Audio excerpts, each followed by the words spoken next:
You know what, हम सब home maker सिर्फ घर के काम नहीं करती बल्कि घर के साथ साथ अपने बच्चों का, अपने घर वालों का ख्याल और साथ ही बाहर के काम भी बखूबी से करना जानती हैं। और इस सब में जो हमारा साथ देता है ना, वो हमारा नेचर है, हमारा जो खूबसूरती बड़ा दिल है ना, वो हमारा साथ देता है। जिस दिल के अंदर शुक्रगुजारी है, सब्र है और हर वक्त जो है ना अल्हम्दुलिल्लाह कहने की आदत होती है। तो बस इस तरीके से हम ढेर सारी खुशियाँ और ढेर सारी कामयाबियाँ समेट सकते हैं और बिखेर सकते हैं। So let's get started. अस्सलाम वालेकुम everyone, welcome to home makeup Palwasha. Hope you all are doing good. अल्हम्दुलिल्लाह आई एम आल्सो गुड। जी हाँ, आज फिर जो है एक वीडियो का पार्ट ऐड कर रही हूँ बीच में, क्योंकि इतनी रिक्वेस्ट आती है ना, आप ही कैसे तीनों चीज़ें मैनेज कर रही हैं और साथ साथ मेरी और भी बहुत सी चीज़ें चल रही हैं जो भी मैंने रिवील नहीं की। तो मैंने कहा आज अपनी बहनों को राज बता दूँ। तो आज ऐसे सीक्रेट, मैं कहूँगी मैजिकल टिप्स बताऊँगी ना, कि जिसको अपनाने के बाद आप लोग, मैं कहूँगी वाह वाह करके अपने घर को संभाल सकेंगे इंशाल्लाह। तो इसके बदले में बस छोटी सी दुआ दे दीजिएगा अपनी पलवशा आपी को, और क्या चाहिए मुझे। अच्छा जी, सबसे पहली टिप, अच्छा साथ साथ डेली रूटीन शेयर करूँगी। जैसे यहाँ पे देखें, मैं ना किचन का काम, ये आपकी टाइम मैनेजमेंट बहुत बड़ा रोल प्ले करती है आपकी ज़िंदगी को कामयाब करने के लिए, आपकी ज़िंदगी को मैनेज करने के लिए। तो टाइम मैनेजमेंट आपको खुद देखनी पड़ती है। जैसे कि फॉर एग्जांपल यहाँ पे मेरा जो है गैस नहीं आती इस टाइम पे, तो टाइम मैनेजमेंट मैंने इस तरीके से की कि जो गैस के बगैर वाले काम होते हैं ना, जैसे सुबह सुबह उठते सारी कुछ चावल होते हैं जिनको 2 घंटे या 3 घंटे भिगो कर रखना पड़ता है। तो आज मैंने बनानी थी चावल मसर की हांडी, तो मैंने चावल भिगो के पहले से रख दिए ताकि उस टाइम पे गैस आए, मेरा टाइम वेस्ट ना हो, मैं जल्दी से 1 घंटे के अंदर अंदर मेरी रेसिपीज़ रेडी हो जाएँ। साथ ही जितनी भी बाहर की चीज़ें होती हैं ना, जैसे कि सब्ज़ी आई है, अंडे आए हैं या कोई भी फ्रूट वगैरह आया ना, तो मेरा पहला टास्क यही होता है कि मैं जल्दी से इसको ना साफ़ करके धोकर फिर फ्रिज में ऐड करूँ। देखो, अपनी ज़िंदगी को हम मैनेज तो कर लेते हैं, टाइम मैनेजमेंट भी हो जाती है, लेकिन उस ज़िंदगी का, मैं कहती हूँ, हाइजीन मेंटेन होगी ना, उस सेहत होगी, उस ज़िंदगी में बहुत इंपॉर्टेंस रखती है। तो फर्स्ट प्रायोरिटी और फर्स्ट टिप भी मेरी यही है कि बहुत ज़्यादा ज़रूरी है कि अपने आप का ख्याल रखें। और वो किस तरीके से होगा, साथ साथ घर वालों का। देखो, सेल्फ केयर में सिर्फ फिजिकल केयर नहीं आती, इंटरनल केयर भी आती है। और इंटरनल केयर में अपनी सेहत तंदुरुस्ती का ख्याल रखना है। जब हम अच्छा खाना खाएंगे, साफ़ सुथरा खाना खाएंगे, घर का बना साफ़ खाना खाएंगे, तो फिर कैसे बीमार होंगे। अलग इंसान है तो बीमार हो भी सकता है, वो अलग मैटर है, लेकिन ज़्यादा कोशिश करें हाइजीन मेंटेनेंस की, बहुत ज़्यादा ज़रूरी है। अपने हाथों की भी सफाई का ख्याल रखें और साथ ही साथ चीज़ों की सफाई का भी ख्याल रखें। मैंने अक्सर लोगों को देखा है फ्रिज में ऐसी चीज़ें वो ना शॉपर में ही पड़ी रहती हैं और गल सड़ जाती हैं, और इससे क्या होता है, वो पूरे फ्रिज में स्मेल हो जाती है और बाकी सालन, जितनी बाकी चीज़ें, रेसिपी, दूध ऐसी पड़ा होता है, तो वो सारी चीज़ें ख़राब होती हैं, स्मेल आना शुरू हो जाती है। तो इसीलिए पहली टिप मेरी यही है कि अपनी सेहत का ख्याल रखना है, बहुत ज़रूरी है। और उसमें ये है कि आपने हाइजीन मेंटेनेंस देखो छोटी छोटी चीज़ों में।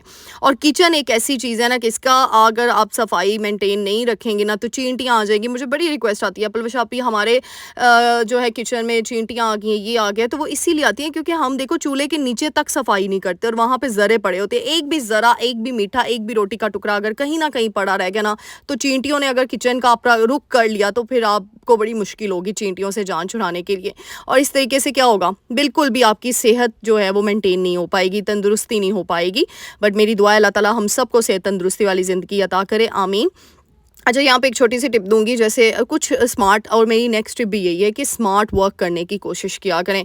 अब वो दौर चला गया कि लकीर के फ़कीर होना, कि ऐसे ही करना तो एन जी करना तो ओन जी करना नहीं। जैसे अब आटा मैंने सेव करना होता है, ठीक है, मुझे किसी ने कहा कि आप एक टाइम का आटा नहीं गूंथती, नहीं भाई, मैं जो है मेरा छोटा बच्चा है तो मैं एक दिन का आटा गूंथती हूँ, 2 टाइम का, यानी दोपहर और शाम का मेरा आटा मैं इकट्ठा ही गूंथ के रख देती हूँ ताकि मेरी ईजी हो ना, मुझे ईजी हो और मैं आसानी हो मेरी रूटीन में। अच्छा, मैंने जब आटा गूंथ के रखा तो मैंने उसके ऊपर ना एक हाथ पे अपना ग्रीस करके ऑयल को और फिर उसके ऊपर लगा दी। इससे आटा आपका ना कड़क नहीं होता, ऊपर से बहुत ही सॉफ्ट पेड़े बनते हैं और सॉफ्ट रोटी बनती है, जिससे आपका टाइम काफ़ी ज़्यादा बच जाता है और आपके काम जल्दी जल्दी हो जाते हैं। साथ ही देखिए गैस आ गई, मैंने मसर ऊपर रख दिया, मसर में सिंपल पानी और मसाले ऐड करके बस प्रेशर लगा दिया। और तीसरी टिप भी मेरी ये, प्रेशर लगाने से ना ऐसी कुछ स्मार्ट गैजेट जैसे चॉपर है, ऐसी कुछ मशीनरी इंसान को यूज़ करनी चाहिए जो आपके बिल की भी बचत कर दे। जैसे प्रेशर कुकर में हांडी बनाया करें, क्योंकि इससे बिल की बचत होती है और टाइम बहुत जल्दी जल्दी आप जो है ना अपना बचा लेते हैं। नेक्स्ट टिप ये है कि जैसे कपड़ों की होती है ना, तो इस तरीके से आपने क्या करना है कि जितने भी आपके घर के कपड़े हैं, आपके बच्चे के, आपके अपने हैं, क्योंकि एक औरत जो है ना उसको पता होता है कि उसकी रूटीन को उसने कैसे मेंटेन करके रखना है। मैं अगर अपना, क्योंकि मैं इस वीडियो में अपना ही बता रही हूँ, तो मैं क्या करती हूँ, मोहम्मद बेटा के सारे कपड़े इस तरीके से प्रेस करती जाती हूँ, जैसे धोती जाती हूँ ना, 1 सेकंड लगता है, 1 मिनट लगता है, और इस तरीके से पूरी इसकी लेयर तैयार हो जाती है। और फिर जैसे ही जो है वो धोती हूँ, फिर प्रेस करके रख देती हूँ। इस तरीके से अपने कपड़े अपने घर वालों के कपड़े में हैंग रखती हूँ ताकि मुझे इमरजेंसी में या फिर अर्जेंट कहीं जाना भी पड़े तो मुझे पैनिक ना होना पड़े, क्योंकि आजकल लाइट के भी बड़े इश्यूज़ हैं। भई लाइट नहीं होती, फिर बंदा इस्त्री कहाँ पे करे, ये कहाँ पे करे। तो इस तरीके से ना काफ़ी इंसान की टाइम मैनेजमेंट यही तो है कि आप वक़्त से पहले अपना काम मुकम्मल करके रखो। उस टाइम पे मत करो आप, ताकि पैनिक ना हो, हेक्टिक ना हो, क्योंकि उस टाइम पे, क्योंकि बच्चों की माँओं के पास ना उस टाइम पे फीडर बनाना, बच्चों के बैग्स रेडी करना, एक वो अलग टास्क होता है हम सबके पास कि बच्चों के लिए खाना क्या रखना है, क्योंकि बाहर का तो खिलाना नहीं है। तो इसीलिए ऐसी चीज़ें ना मैं पहले से करके रखती हूँ।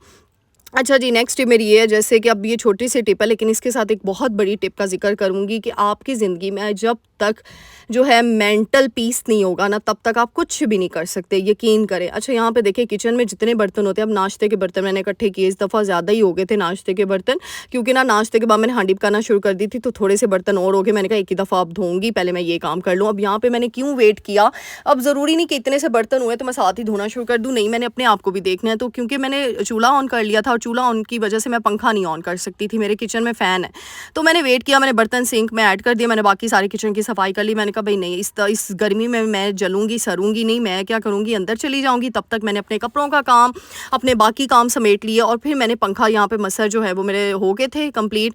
तो फिर मैंने इस टाइम पे क्या किया, पंखा ऑन करके थोड़ी देर के लिए 5 मिनट चूल्हा बंद कर दिया ना। मैंने कहा इसको मैं बाद में तड़का लगाती हूँ, अभी बंद कर देती हूँ। फिर 5-6 मिनट के लिए मैंने बंद कर दिया चूल्हा। फिर मैंने फ़ैन ऑन किया और इस फ़ैन ऑन में मैंने आराम सुकून से अपने बर्तन वॉश किए, क्योंकि ज़्यादा सारे बर्तन थे, उनको समेटा।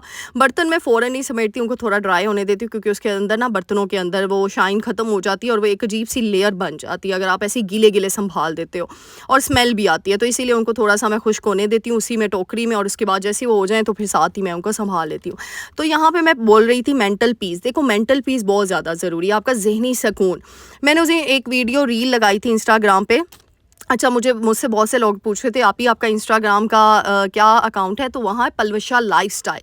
होम मेकर पलवशा नहीं है, पलवशा लाइफस्टाइल के नेम से मेरा इंस्टाग्राम। वहाँ पे मैंने कही थी कि हम जब छोटे थे ना, तो हमें ना यही पता था कि तकलीफ़ होती है जब इंसान को ज़ख़म लग जाए या चोट लग जाए, वही तकलीफ़ होती है, नहीं। लेकिन जब बड़े हुए तो समझ लगा नहीं, एक गहरी चोट होती है जो किसी को नज़र नहीं आती, और वो है दिमागी चोट।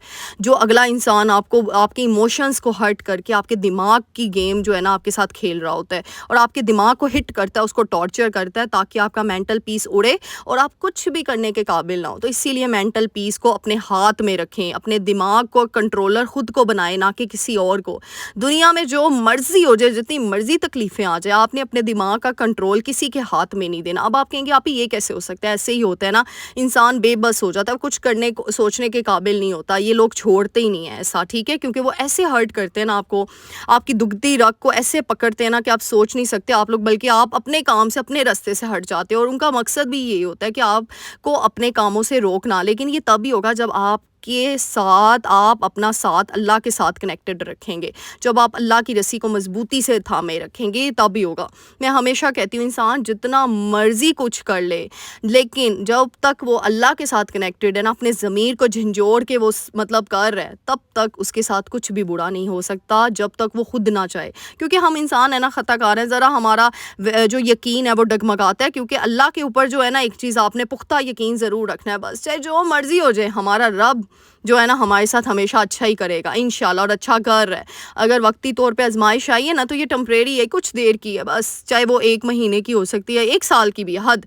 लेकिन आपका बिलीव इतना स्ट्रॉन्ग होना चाहिए कि अल्लाह सुब्हाना ताला फिर ऐसे आपके लिए बागात जो है ना उसके दरवाजे खोल देगा। ये मेरा पर्सनल एक्सपीरियंस मैं बता रही हूँ आपको, यकीन करें।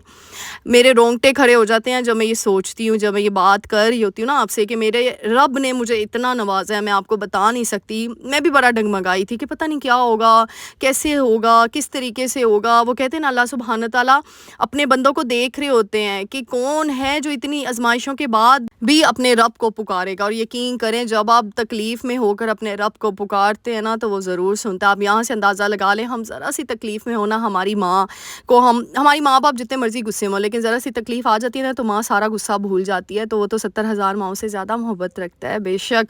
तो वो हमसे कितनी मोहब्बत करता है हमारा रब, आप सोच नहीं सकते। अल्लाह ताला की ज़ात ऐसी है कि जो, मैं कहती हूँ, इतनी मोहब्बत, इतना प्यार हमसे करती है कि बस हम ख़ताकार हैं, हमें सिर्फ़ इस्तग़फ़ार करनी चाहिए। क्योंकि हम इतने गुनाहगार के पुतले हैं ना, ज़रा सा कुछ हो जाए ना, हमारा यकीन डगमगा जाता है, भई उस इंसान ने किया है, उसने कर दिया, ये कर दिया। मैं सिर्फ़ आपको नहीं कह रही, मेरे खुद पर भी ये हुआ था। लेकिन फिर मैं बाद में माफ़ी मांगी कि नहीं, अल्लाह ताला वाकई जो करते हैं आपके लिए बहुत अच्छा होता है। उस टाइम पे आपको समझ नहीं आती, तो हमेशा ये दुआ मांगा करें कि या रब, अल्लाह सुब्हान व तआला जी वो करें जो आपने मेरे लिए चुना है, ना कि वो जो मैं कह रही हूँ।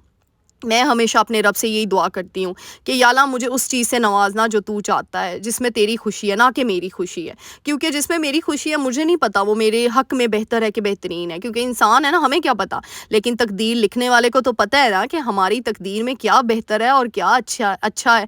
और वो मैं कहती हूँ जो 70,000 माँओं से ज़्यादा ममता रखता है, वो कैसे नहीं हमें नवाज़ेगा। बस अपना-अपना टाइम होता है, अपना-अपना जो है वो आज़माइश का वक़्त होता है, आज़माइशें होती हैं, उनको पार कर लेंगे तो इंशाल्लाह अल्लाह सुब्हान व तआला हमें बहुत चीज़ों से नवाज़ेंगे। तो जब ये सोच के आप अपने मेंटल पीस को कंट्रोल कर लेंगे ना, यकीन करें वो ज़िंदगी आपकी खुशियों से भर जाएगी। ये जो आपकी ज़िंदगी में जो सबसे इम्पोर्टेंट चीज़ है वो सुकून, उस सुकून को पाएँ, और वो सुकून अल्लाह के साथ कनेक्शन में आता है, वो कोई और नहीं आपको दे सकता। मैंने ऐसे काफ़ी लोगों को देखा है जो सुकून। और हाँ, दूसरों में नुक्स निकालना छोड़ दें। हमेशा याद रखें जिनके खुद के काले दिल होते हैं ना, उनको दूसरों में भी कालक नज़र आती है। मुझे लास्ट डे एक कमेंट आया और मैंने उसका रिप्लाई भी किया। मुझे उस कमेंट से ये फ़ील हुआ कि उस लेडी को बेसुकूनी है, उसके दिल में सुकून नहीं है, उसके कमेंट से शो हो रहा था। क्योंकि यकीन करें जो काले दिल के साथ काले कमेंट कर रहे होते हैं ना, वो सुकून में नहीं होते, वो बेचैन होते हैं।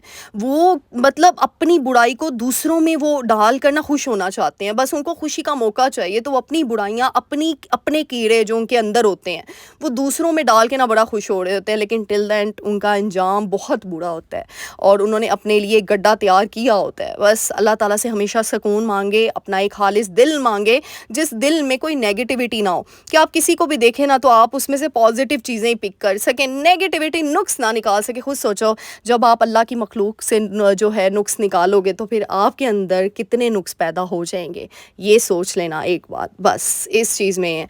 अच्छा, यहाँ पे देखिए बच्चों का ख्याल भी रखना चाहिए। जैसे मैंने यहाँ पे अपनी हांडी तो बना रही थी, आजकल ना मोहम्मद बेटा ना वीक हुआ हुआ है, तो उसके लिए ना मैंने इस तरीके से ना आलू के चिप्स बनाना शुरू किए हैं, कुछ इस तरीके से ना फ्राइज़ की फॉर्म में। इतना वो मैं डीप फ्राई नहीं करती, बस इस तरीके से तवे पे ही ना लाइट सा ऑयल करके ना, तो उसमें मैं पका के इसको देती हूँ क्रिस्पी करके ना।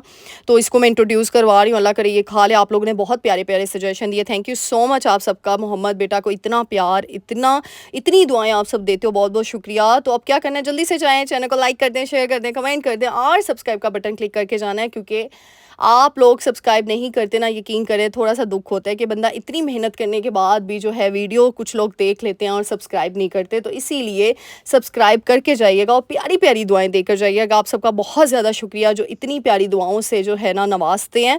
और मैं कहती हूँ बस यही चाहिए, और क्या इंसान को चाहिए। हम लोगों ने एक दूसरे को देखा नहीं हुआ, लेकिन फिर भी आपकी दुआएं और मैं आपकी दुआओं से जो मेरे दिल से दुआ निकलती है ना, वो एक नेक्स्ट लेवल की होती है। तो आप सबके लिए दुआ, अल्लाह ताला आप सबकी किस्मतें बहुत अच्छी करे, आमीन सुमन। और मैं कहती हूँ अल्लाह ताला आप सबकी ज़िंदगियों में ढेरों खुशियाँ लाए, आमीन सुमा में। जो मुझे प्यारे प्यारे कमेंट्स कर रहे होते हैं, दुआएं दे रहे होते हैं, मोहम्मद बेटा को दुआएं दे रहे होते हैं, बहुत बहुत शुक्रिया आप सबका। तो ये देखिए जी, यहाँ पे झटपट स्टाइल से हमने चावल भी बना लिए, तड़के वाले मसर भी बन गए, साथ में उसको भी तड़का हमने लगा लिया था, और साथ ही मोहम्मद बेटा की भी हमने रेसिपी जो है वो बना ली थी। तो इस तरीके से टाइम मैनेजमेंट आपने करनी होती है। अच्छा, शुरू में अगर एज अ बिगनर आप मोबाइल यूज़ कर लें ना, उसमें आप अलार्म लगा लें या फिर आप कुछ ऐसे टाइम लिमिट अपनी क्रिएट कर लिया करें, तो इससे भी आपको काफ़ी हेल्प मिलेगी कि 1 घंटा मैंने या 15 मिनट्स मैंने किचन में काम करने हैं, उसके बाद थोड़ा सा रेस्ट करना है और फिर अगेन मैंने कोई काम करना है। क्योंकि गर्मियों में इतना पसीना लाने की कोई ज़रूरत नहीं, आगे बॉडी डिहाइड्रेटेड होती है, तो अगर आप लोग और कर लोगे तो पता ही है। और पानी का इस्तेमाल बहुत ज़्यादा करें, बहुत ज़्यादा। लेकिन एक छोटी सी टिप दूँगी, यहाँ पर कभी भी गरम पानी मत पिया करें, यानी चूल्हे के सामने आप काम कर रही हैं और एकदम से पंखे के नीचे जाके ठंडा ठंडा पानी फुल पी रही हैं, नहीं, इससे आपकी बॉडी काफ़ी इफेक्ट होती है। तो इसीलिए थोड़ा सा रेस्ट करके बॉडी को फिर एकदम से पानी पिए, एकदम से मत पिए। तो एक छोटी सी चीज़ थी, मैंने कहा शेयर कर दूं। अच्छा जी, यहाँ पे कुछ कपड़े दिखाऊंगी। मैंने आप लोगों से समर अपने ड्रेसेस शेयर किए थे, ये स्टिच होकर आ गए थे, मुझे बताइएगा कैसे आए हैं। और मेरी नेक्स्ट टिप भी यही है कि हम लोग देखो, हमने माँ होने का भी किरदार अच्छे से निभा लिया, हमने बहू होने का भी, बेटी बहन हर चीज़, बीवी। अब बचता है अपनी ज़ात के लिए, तो अपनी ज़ात पे ज़रूर इन्वेस्ट किया करें। इंटरनल तो मैंने बता दिया आपको किस तरीके से इन्वेस्टमेंट करनी है। फिजिकल देखो, ज़रूरी नहीं ब्रांडेड कपड़े लाने हैं, जो चीज़ आपको सूट करती है, जिसमें आप कंफर्टेबल हो, वो चीज़ अपनाओ। जैसे फर्शी शलवार बहुत ट्रेंडिंग में थी, बट मुझे नहीं अच्छी लगी पर्सनली, सीरियसली मुझे वो अपनी मामा टाइप के लोगों पे ज़्यादा अच्छी लगी है, फ्रेंकली स्पीकिंग। तो इसीलिए मैंने अपने लिए नहीं, यानी मुझे लगता है 35+ लोगों पे वो ज़्यादा सूट कर रही है। मैंने देखा भी है उनको पहने हुए, 35+ लोगों पे काफ़ी अच्छी लग रही है। ये नहीं कि मैं अब जो है वो आप लोग पहने, लेकिन मैं अपना पर्सनल जो है थिंकिंग बता रही हूँ, क्योंकि मेरा मेरा चैनल है तो इसमें फिर मुझे ये लगा, और मैंने खुद भी नहीं बनाई क्योंकि मुझे अपने ऊपर अच्छी लगी ही नहीं। यानी मैंने इमेजिन कर लिया था कि ये नहीं अच्छी लगेगी, बहुत ही अजीब सी है वो फ़ैशन। कई फ़ैशन होते हैं जो आपके लिए नहीं बने होते, लेकिन हम क्या है, हम वो कहते हैं ना, लकीर के फ़कीर, फ़ोटोकॉपी तो असी करनी करनी ते कापियाँ कर कर के असी ज़िंदगी गुजारनी। तो वो एक चीज़ है, आपने इसको छोड़ देना है प्लीज़। इस चीज़ को मैंने एज़ इन्फ्लुएंसर ये चीज़ शो करवाई है कि जिस चीज़ में आप कंफर्टेबल आप वो करें। जैसे भाई मैंने तो ये लॉन्ग शर्ट सिलवाई जैसे मुझे पसंद थी। अच्छा, एक मैंने मीडियम शर्ट जो साइज़ की शर्ट स्टिच करवाई, और ये मैंने प्लाजो टाइप ना ऐसे इस तरीके से ना स्टिच करवा दिया। मैंने कहा डिसेंट लगेगा, एलिगेंट लगेगा, और जिसमें मैं कंफर्टेबल हूँ। मैंने देखना क्या फ़ैशन है क्या नहीं, जिसमें आप कंफर्टेबल हो, जिसमें आप अच्छे लग रहे हो, जिसमें आपके पार्ट्स ढके हुए हैं, आप प्रोमिनेंट नहीं हो रहे। सॉरी टू से आजकल मतलब हर जगह पे एक ट्रेंड चल रहा है कि आपने मुंह छुपाना है और बाकी बॉडी पार्ट्स आपने दिखाने हैं। तो ये बड़ा अजीब सा ट्रेंड है, मुझे समझ नहीं आया। फिर आप फेस भी दिखा दो। कई जगहों पे मैंने देखा आधा आधा मुंह दिखा रहे हैं, होंठ आए हुए हैं, दांत आए हैं, आंखें भी आई हुई हैं, और सिर्फ नाक को छुपाया हुआ है, और पूरे बॉडी पार्ट्स प्रोमिनेंट हो रहे हैं। तो ये क्या चीज़ मुझे समझ नहीं आई इसकी। अगर किसी को पता हो तो मुझे ज़रूर बताइएगा। बट एनी हाउ मुझे ये चीज़ें बिल्कुल पसंद नहीं। अगर तो आपने छुपाना है अपने, और यही होता है ना, कपड़े पहनने का मकसद यही होता है कि आपके फीचर्स, आपके बॉडी पार्ट्स प्रोमिनेंट ना हो, हाईलाइट ना हो। तो बस यही चीज़ें होती हैं। मैं तो इस तरीके से कपड़े अपने लूज़ भी बनाऊँ, तो मुझे नहीं होता कि मैंने टाइट कपड़े ही पहने और अपने बॉडी पार्ट्स प्रोमिनेंट करने हैं दूसरों के सामने। सॉरी टू से मुझे ऐसा कोई नहीं है, क्रेज़ नहीं है, और ना यूट्यूब की खातिर मैं ऐसा कर सकती हूँ, क्योंकि मैं जैसी हूँ मैं वैसे ही यूट्यूब पे आई हूँ। और मैं उम्मीद करती हूँ, अल्लाह ताला से दुआ करती हूँ, आप सब ने मेरे लिए दुआ करनी है कि मैं ऐसी ही रहूँ आगे तक। कि जो मुझे दुपट्टा लेने की आदत है, क्योंकि इंसान है ना, कभी भी बुराई हमला कर सकती है, तो मैं ऐसे ही रहूँ, मेरे दुपट्टा मतलब उतरे ना मेरे सर से, और मैं दुपट्टा उतारना बाहर ना घर के अंदर। तो आप सब ने मेरे लिए दुआ करनी है, और बस इसी तरीके से अपनी पलवशा आपी को ढेर सारी दुआओं में याद रखना है। आप सबका प्यार है, आप सबका, मैं कहती हूँ कि इस तरीके से आप सब ने मुझे पसंद किया है कि मैं बहुत शुक्रगुजार हूँ आप सबकी। तो जी बहुत बहुत शुक्रिया। उम्मीद करती हूँ आज की वीडियो बहुत ज़्यादा पसंद आई होगी। मेरे चैनल को लाइक शेयर सब्सक्राइब करके जाना है, प्यारा सा कमेंट करना, बताना है कौन सा ड्रेस आपको सबसे अच्छा लगा, ब्लू, येलो या ग्रीन, ज़रूर बताना है। और मिलते हैं नेक्स्ट वीडियो में। अपनी दुआ में याद रखिएगा। टिल देन अल्लाह हाफिज़।